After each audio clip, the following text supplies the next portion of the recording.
చాలా కాలం క్రితం లోకం కొత్తగా సృష్టించబడినప్పుడు అక్కడ నిశ్శబ్దమే నిండి ఉండేది. చుట్టూ అన్నీ ఉన్నా ఆనందం మాత్రం కనిపించలేదు.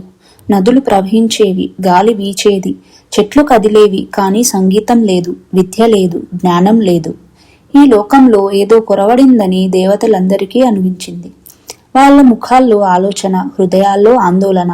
అప్పుడు సృష్టికర్త అయిన బ్రహ్మదేవుడు కళ్ళు మూసుకొని గాఢంగా ధ్యానం చేయడం ప్రారంభించాడు.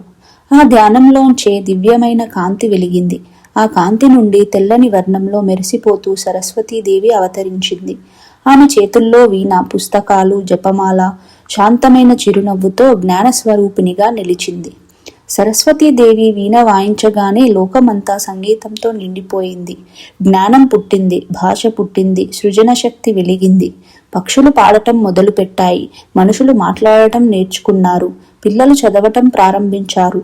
లోకం ఆనందంతో వెలిగిపోయింది. ఈ దివ్య సంఘటన మాఘమాసం శుక్లపక్షం 5వ రోజున జరిగింది. ఆ రోజే వసంత పంచమిగా పిలువబడింది. వసంత పంచమితో వసంత ఋతువు వచ్చింది. పసుపు పువ్వులు వికసించాయి, పొలాలు బంగారు వర్ణంలో మెరిశాయి.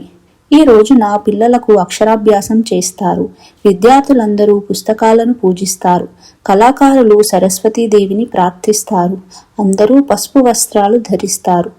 జ్ఞానం దివ్యమైనది, జ్ఞానం ఉన్న చోట అజ్ఞానం ఉండదు. చలికాలం తర్వాత వసంతం వచ్చినట్టే జ్ఞానం వస్తే జీవితం వెలుగులతో నిండిపోతుంది.